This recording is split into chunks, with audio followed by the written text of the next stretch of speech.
So he's telling me off. Now I'm sitting there and I'm thinking, you got no right to tell me off. But of course he's gearing up. He's gearing up for more. He's making out he doesn't know anything about me or my mum, but he's going for it. If you look at the hearing, it's starting to get a bit homoerotic, but not as in marry, have children, and live happily ever after, and love the world. This is starting to get, I think unclean thoughts, and you're the type of woman that knows this. Oh yeah.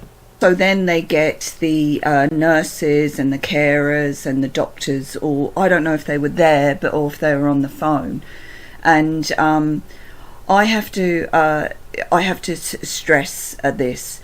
I have been in the room with Weinstein and Epstein and Maxwell and Green, and I have been in the room with hardcore criminals.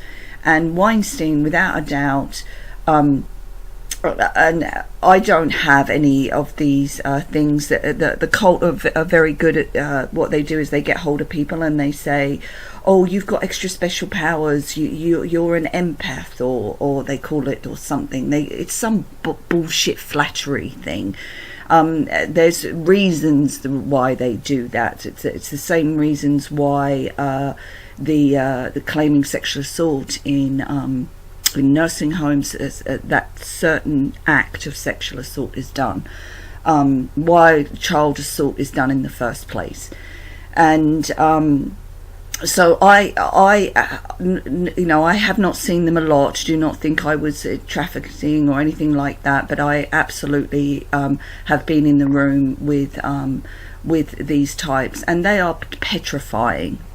Like, I am known for being cool, calm and collected. I hope I'm appearing to be cool, calm and collected over something that's incredibly traumatic for me.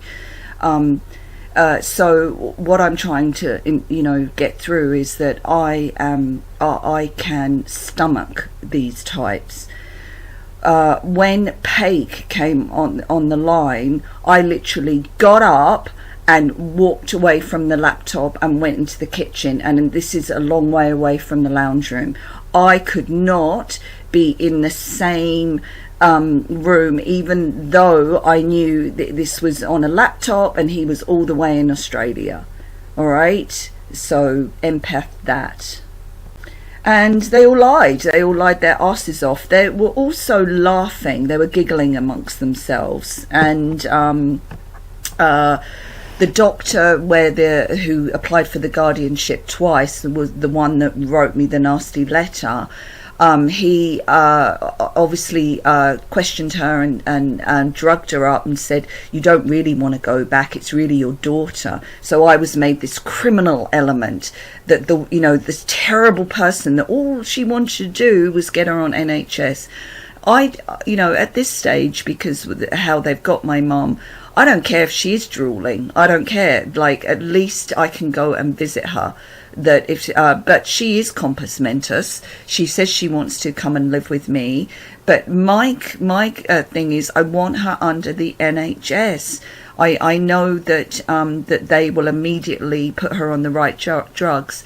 In Roy Fagan, they actually switched her drugs. So that is confirmation that Paik had her completely overdrugged. I want him removed, and Nori. I cannot be any clearer than that, and an investigation on all his patients. You are a total fuck, Paik. And so the doctor then from Roy Fagan, he appeared to be sounded quite young, then got very homoerotic. It got very can I come and touch your penis later? It really did. It was I would have put her on the drugs too, Dr. Paik. I'll see you round the back later. It's not that I want to touch your penis, but maybe can I look at it? As I said beforehand, that they do know, they knew all about me. They knew the people that I knew, and happen to know my mum's brother is a very big man, and I happen to know some big men. And the reason that I say about the peni thing is that without a doubt it is always that. And so, you know, it got very homoerotic, you know, oh, look, you know, she's on the other end on the laptop, seconds away from you know what. All I was pushing for the whole time is, can Mum fly? Can we get her, you know, like, we've got to get her on a plane. Also, I wanted her out of Tasmania because it has such a brutal reputation. And so that doctor says, oh no, she can't fly. And I contacted him afterwards, and I said, why did you say that she couldn't fly when you know that she can? And he said, I didn't say that she couldn't fly, I just said that she couldn't fly without without having someone with her. It goes without saying that I would arrange something. It goes without saying that the airline would arrange something. It goes without saying that the English government would arrange something. The main guy, when he wasn't salivating over the shadowed penises in the room, treated me absolutely, as I said, like a 12-year-old. The quarantine is, oh, there's no flying. There's been flights, because I've actually gone around the world 3 times on my own, and even though I have suffered from terrible vertigo, I have been, you know, I checked the flights throughout the whole time for Mum. But of course, you know, and when I said, no, there's flights, well, he ignored that. They were very good at ignoring anything that they didn't want to hear. So she says 3 times, you know, that she wants to come back. They all lie their arse off. They all, you know, touch penises, and then they tell her that no, you know, you're totally you have no faculties. We now got your guardianship. One was for 1 year, another thing was for 3 years, so that makes it 4. I have been plagued with 2, 4, 8, 12. It goes with the fine and the okays. It was very much saying we are in charge here. That my mother and I were in fact nothing but hostesses. That our bodies were really for their friends. So they then throw her back where the maggots are, and they send her back to her home with, of course, under Nori and Dr. Peg. So she in turn doesn't do any housework, doesn't do anything, but also she's completely overdrugged because she doesn't want to be there. They immediately take her money and backdate it from backdate it from the court hearing. So from the second that it was done, that was it. She had no money. They also calculate how much money it would cost to fly, and of course they say $2,000. Well, it's one way, and it's actually about $1,100 or $800.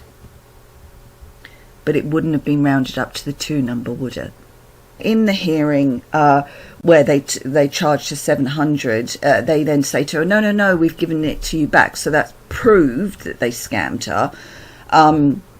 And it was so sweet that my mum, you know, completely drugged up, having her whole rights taken from her, and her daughter's rights, remember.